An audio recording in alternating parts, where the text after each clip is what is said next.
From gun confiscation to the economy, what is the crisis happening in Venezuela? Tell us about the path of destruction we're following here in our own country. Joining me now is David Knight. And David, now you want to bring up some very scary similarities with what's actually happening in Venezuela right now. And we're seeing the writing on the wall here in the U.S. Of course, this is something, Leanne, we've been talking about. It's been developing for quite some time. This goes back to the predecessor, the current dictator in Venezuela, Maduro. It goes back to Hugo Chavez. It goes back to their command and control of the economy and taking that down. But there's other aspects that we haven't really talked about in depth. One of those is gun confiscation, how that preceded what we're seeing right now. And of course, this last weekend, there was a massive military drill in Venezuela. 500,000 people in Venezuela in the military did this massive display of power. Who was that directed at?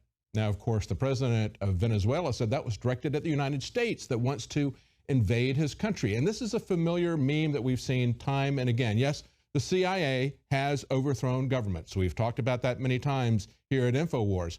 But every time these socialist economies fail, it isn't because of direct American intervention. It's not because of our foreign intervention. It's because of their socialist government's intervention in their economy. That's really what's going on here in Venezuela. Now let's talk about what happened this last weekend. They had, and of course, Coca-Cola has stopped production there. That is a sign, Leanne, that the end of the world is happening when you can't get your Coke produced, okay? But what they did in Venezuela was really to set up 2 days of war games that were designed as a show of strength to the population.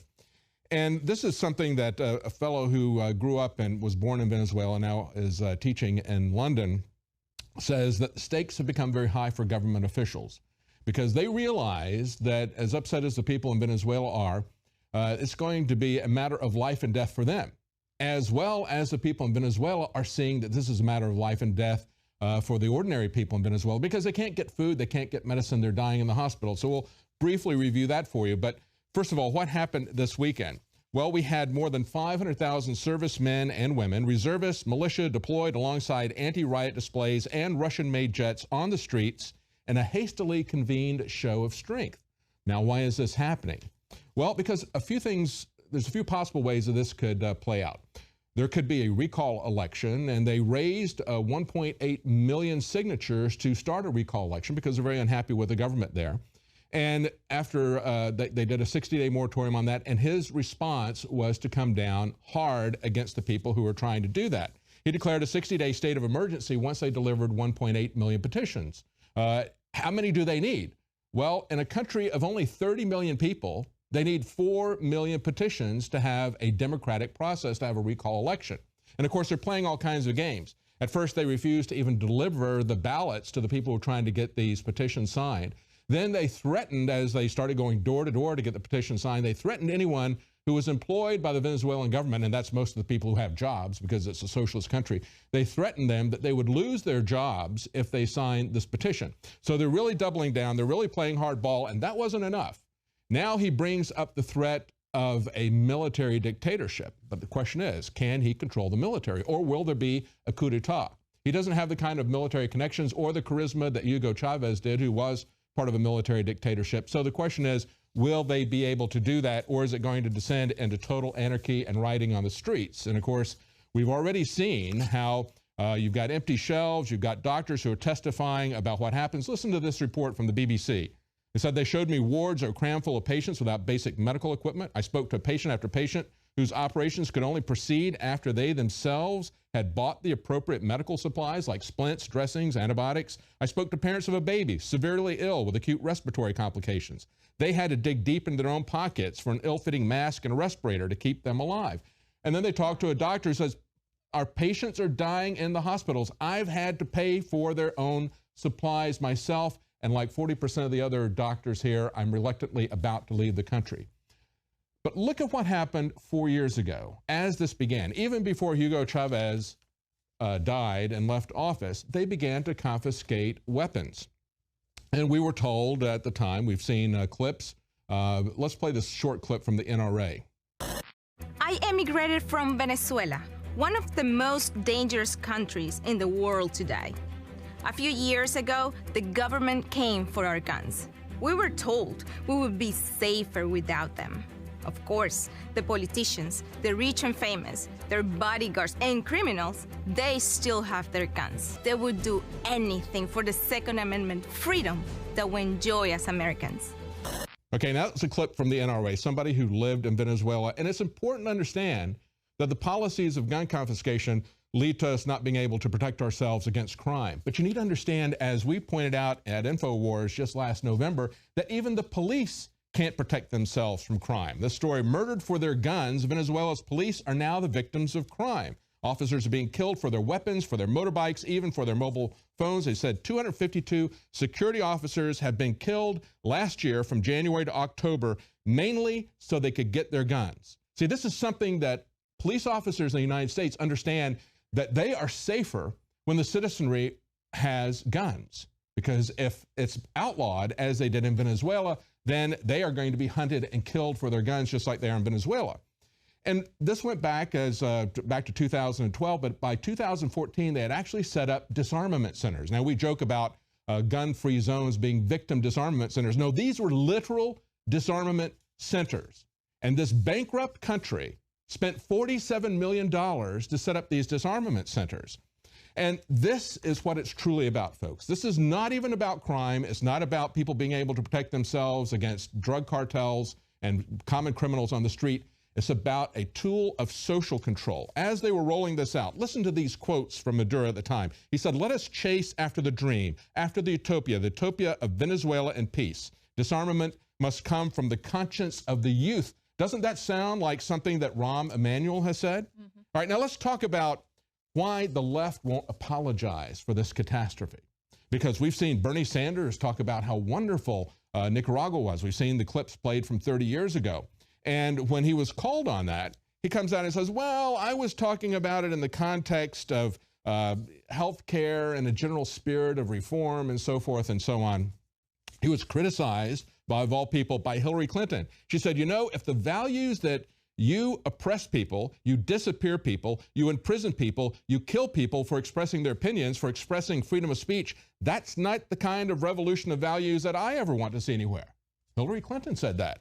Except that her economic advisor, Joseph Stiglitz, has promoted, along with all the rest of these leftist economists, the same types of conditions and controls that have brought about the economic collapse of Venezuela in the first place. During a 2007 visit, Joseph Stiglitz, who got the 2001 Nobel Prize in economics, praised what he called the positive policies of the Chavez administration. I'm reading from the Mises Institute. They really break down the economics aspect of this. They say Stiglitz has been described as an influential advisor to Hillary Clinton. He appears determined to bring similar policies here. He called for rewriting the rules of the American economy. He called for a crusade against income inequality. His policy recommendations included higher taxes, smarter regulation, having the Federal Reserve focus more on unemployment than keeping inflation low. In other words, a call for an even more federal activist Fed than we have seen since 2008. Now, this is precisely what is going to destroy this country.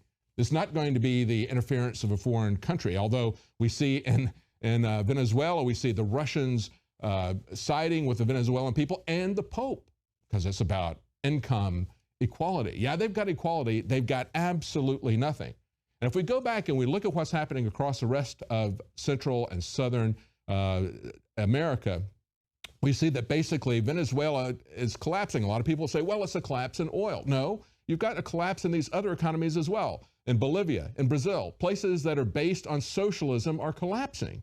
It isn't simply the oil. You know, there's nothing that is exported, as far as I know, out of Venezuela other than oil and voting machines, electronic voting machines. They created the Smartmatic voting machines in Venezuela, cronies of Hugo Chavez, and they're exporting that kind of fraud to Brazil, to Mexico, to other Central and South American countries, and they're exporting that kind of fraud to the United States. Even the Republicans brought it in for the Utah primary.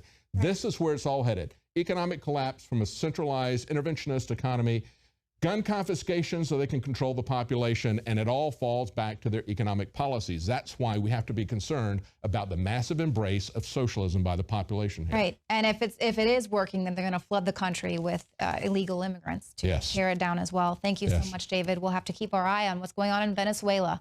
Thank you all for tuning into the show tonight. We'll see you here again tomorrow, 7 p.m. Central.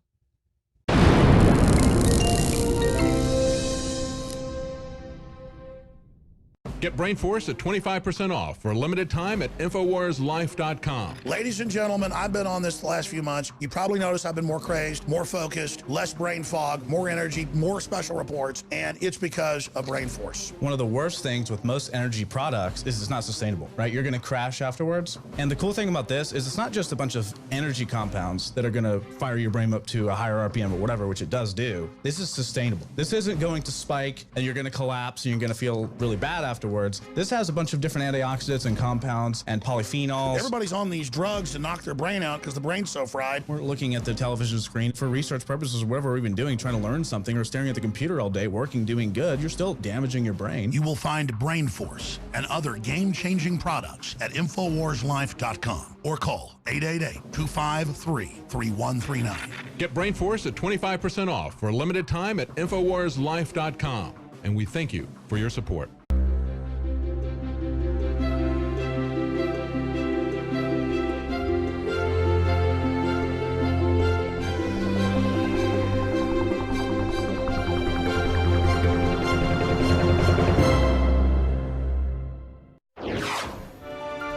From gun confiscation to the economy, what is the crisis happening in Venezuela? Tell us about the path of destruction we're following here in our own country. Joining me now is David Knight. And David, now you want to bring up some very scary similarities with what's actually happening in Venezuela right now. And we're seeing the writing on the wall here in the U.S. Of course, this is something, Leanne, we've been talking about. It's been developing for quite some time. This goes back to the predecessor of the current dictator in Venezuela, Maduro. It goes back to Hugo Chavez. It goes back to their command and control of the economy and taking that down. But there's other aspects that we haven't really talked about in depth. One of those is gun confiscation, how that preceded what we're seeing right now. And of course, this last weekend, there was a massive military drill in Venezuela. 500,000 people in Venezuela in the military did this massive display of power. Who was that directed at? Now, of course, socialist government's intervention in their economy. That's really what's going on here in Venezuela. Now, let's talk about what happened this last weekend. They had, and of course, Coca-Cola has stopped production there. That is a sign, Leanne, that the end of the world is happening when you can't get your Coke produced, okay? But what they did in Venezuela was really to set up 2 days of war games that were designed as a show of strength to the population. The president of Venezuela said that was directed at the United States that wants to invade his country. And this is a familiar meme that we've seen time and again. Yes, the CIA has overthrown governments. We've talked about that many times here at InfoWars. But every time these socialist economies fail, it isn't because of direct American intervention. It's not because of our foreign intervention. It's because of their social